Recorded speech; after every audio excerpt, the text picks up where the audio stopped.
যাকে নহওক কথাটো হ'ল কি যিখিনি চৰকাৰে বৰ্তমান পদক্ষেপ লৈছে আচলতে সুপ্ৰিম কোৰ্টৰ ভাৰ্ডিকটো আচলতে তেওঁলোকে ভালকে মই ভাবোঁ তেওঁলোক বহুত এছিয়াছ অফিচাৰ হয় তেওঁলোকে ভালকে আমাতকৈ বহুত অভিজ্ঞ ব্যক্তি আমাতকৈ বহুত অভিজ্ঞ হয় তেওঁলোকে ভালকে আচলতে পঢ়ি চোৱা নাই যেন অনুভৱ হয় কিয়নো ভাৰ্ডিকটোত একদম স্পষ্ট লিখা আছে 42 নম্বৰ পইণ্টত ডাইৰেক্ট দিয়া আছে যে উত্তৰাখণ্ডৰ যিটো কেছ সেই কেছটোৰ লগত 17 to 19 মাজত যিখিনি ওৱান টাইম উইণ্ড' অপেন কৰিছিল ইন চাৰ্ভিচ আনটেড টিচাৰৰ কাৰণে সেইখিনি কিন্তু সম্পূৰ্ণ ভেলিড বুলি কৈছে আৰু ইনভেলিড শব্দটো ইউজে কৰা নাই তাতে সেইটো কেছটো প্ৰযোজ্য নহয় মানে ইয়াৰ লগত গতিকে সেইখিনি কথা বুজি নাপায় আমাৰ ইমানখিনি প্ৰায় 1-1.5 লাখ মানুহে আমাৰ অসমত DLED কৰা আছে নিউজৰ পৰা আৰু অলৰেডি 70% মানুহে চাকৰি কৰি আছে ইয়াতে গতিকে আমি যিখিনি বৰ্তমান চাকৰি পোৱা নাই পাবলৈ বঞ্চিত হৈ আছোঁ সেইখিনি সকলো এজেড মানুহৰ এক্সপিৰিয়েঞ্চ হিচাপে সকলোৱে প্ৰাইভেট স্কুলত যিহেতু কৰি আছে গতিকে প্ৰত্যেকজন মানুহে ইয়াতে আৱেগ জড়িত হৈ আছে কষ্ট জড়িত হৈ আছে টকা পইচাটো ক'বই নালাগে দুখীয়া ঘৰৰ মানুহ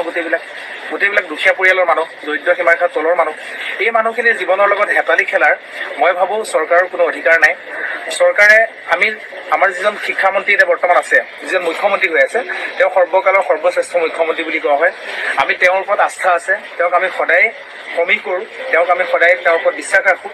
আৰু এতিয়াও আমি বিশ্বাস হেৰুৱাই দিয়া নাই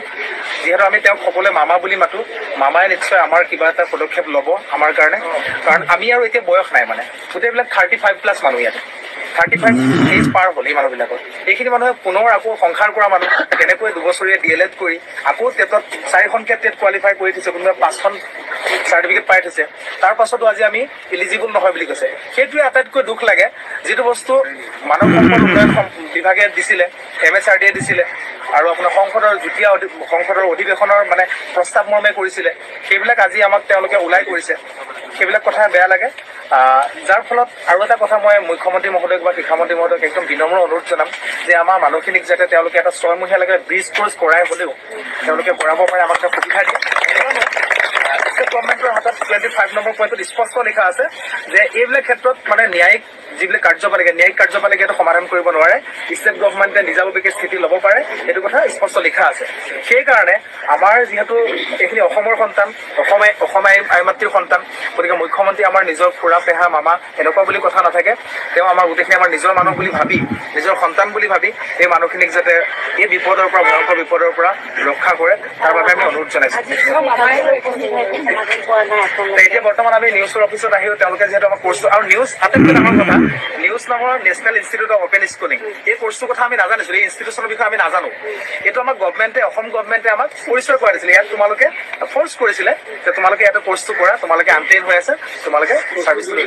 একেখন চাৰ্টিফিকেট দি যেতিয়া অসমতে বেলেগৰ কথা আদাৰ ষ্টেটৰ কথা মই নকওঁৱে একেখন ষ্টেটতে একেখন চাৰ্টিফিকেট দি একেটা সময় একেটা পিৰিয়ডতে পৰা মানুহখিনিয়ে যদি চাৰ্ভিচ কৰি থাকিব পাৰে আৰু আমি নোৱাৰাৰ যুক্তি কওঁ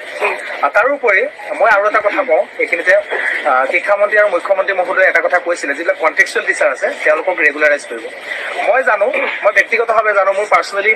যিমানখিনি মই গম পাওঁ 70% মানুহ নিউজৰ DLED কৰা আছিল সেইসকল যিহেতু তেওঁলোকৰ ফ্ৰেছ ৰিক্ৰুইটমেণ্টত তেওঁলোকে এতিয়া নতুনকৈ পষ্টটো নতুন হ'ব নতুন পষ্টত যদি তেওঁলোকে নিউজৰ চাৰ্টিফিকেট দি এপ্লাই কৰিব পাৰে আফটাৰ ভাৰ্ডিক্ট অফ তেতিয়াহ'লে আমি নোৱাৰাৰ যুক্তি ক'ত সেইকাৰণে আমি সকলোকে নিজৰ বুলি ভাবি অসমীয়াৰ সন্তান বুলি ভাবি আমাৰ অসমীয়া মানুহখিনিক যাতে উদ্ধাৰ কৰে তাৰ কাৰণে মুখ্যমন্ত্ৰীহঁতক কাটৰ অনুৰোধ জনাইছোঁ ধন্যবাদ